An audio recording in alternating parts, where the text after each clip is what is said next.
Assalamualaikum warahmatullahi wabarakatuh. Perkenalkan, nama saya Ahmad Askalusaini dengan NIM 0902128822270096.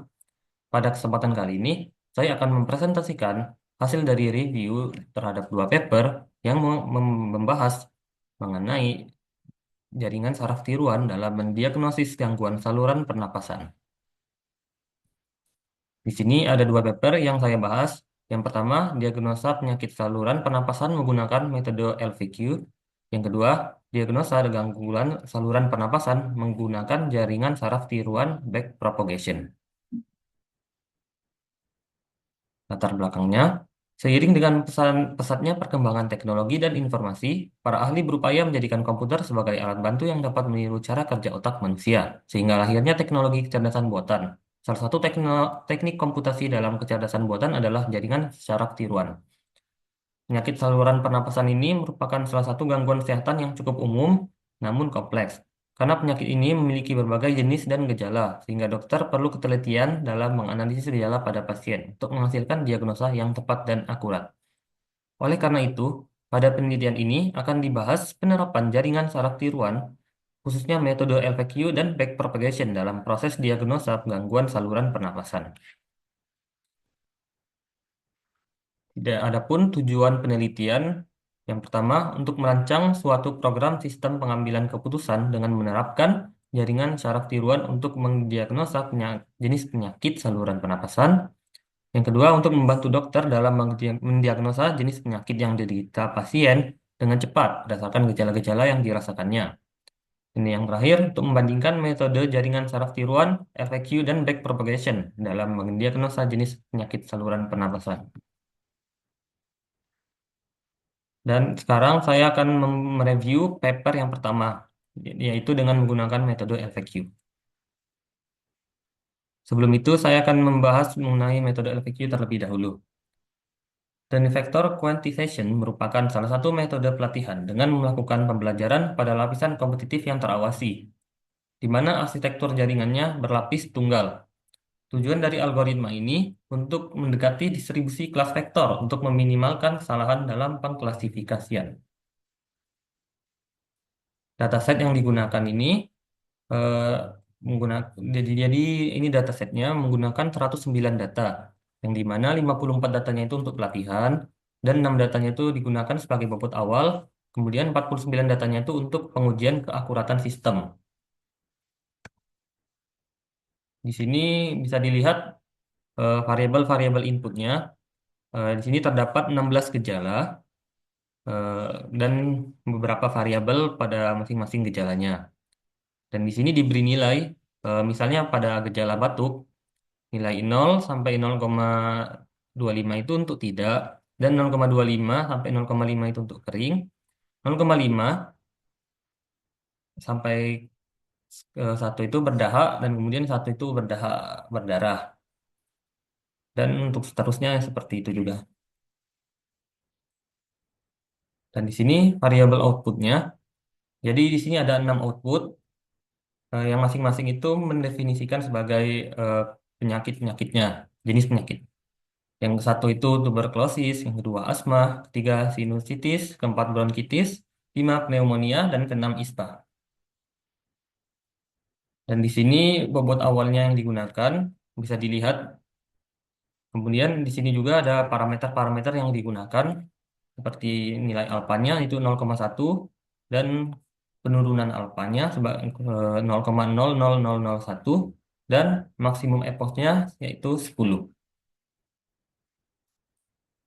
Ini kemudian hasil uji cobanya. Jadi di sini diuji sebanyak 14 kali dengan nilai alfanya yang berbeda-beda dan nilai penurunan alfanya yang juga berbeda. Kemudian epochnya itu tetap 10 dan keakuratannya itu bisa dilihat dari uji 1 sampai ke 14. Dan di sini hasil pengujian terbaiknya yaitu sebanyak 95%, yaitu pada uji ke-7. Oke, kemudian saya akan mereview paper yang kedua, yaitu dengan menggunakan metode backpropagation.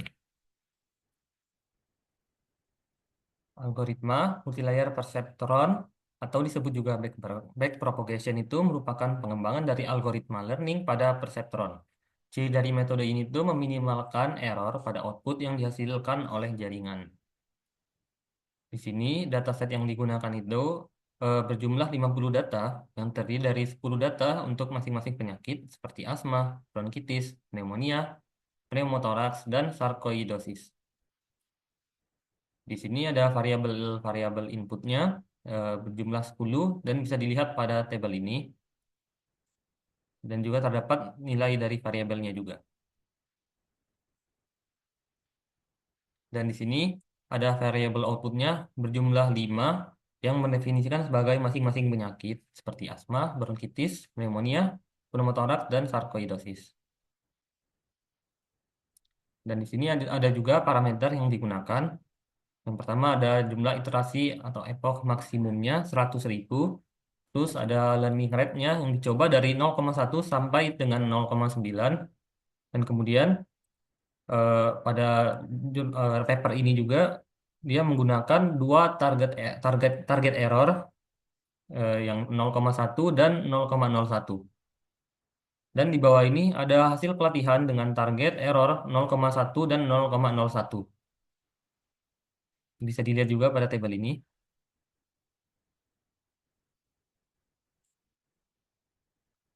Kemudian hasil uji cobanya, ini ada hasil pengujian dengan target error 0,1, yang dimana pada learning rate 0,1 sampai 0,9, mereka semua memiliki persentase ketepatannya sama persis dengan bernilai 90%. Begitu juga dengan hasil pengujian dengan target error 0,01. Jadi di sini bisa ditarik kesimpulan hasil pengujian dengan nilai ketepatan tinggi itu berada pada target error 0,1 dengan learning rate-nya itu 0,9 karena pada learning rate 0,9 jumlah dia hanya berhenti pada iterasi ke 62.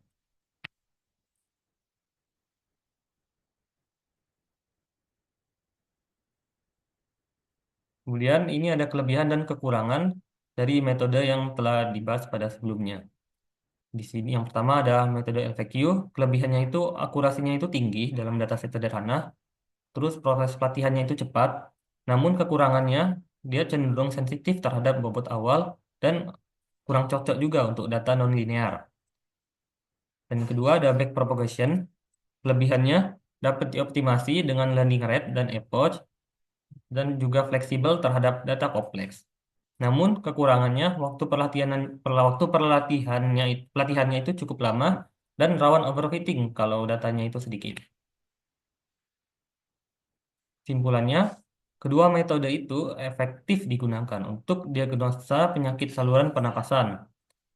Saat uji coba tadi juga, metode LVQ ini memberikan akurasi yang lebih tinggi, yaitu sebanyak 95,92% dibandingkan metode backpropagation. Metode yang jumlah 90%.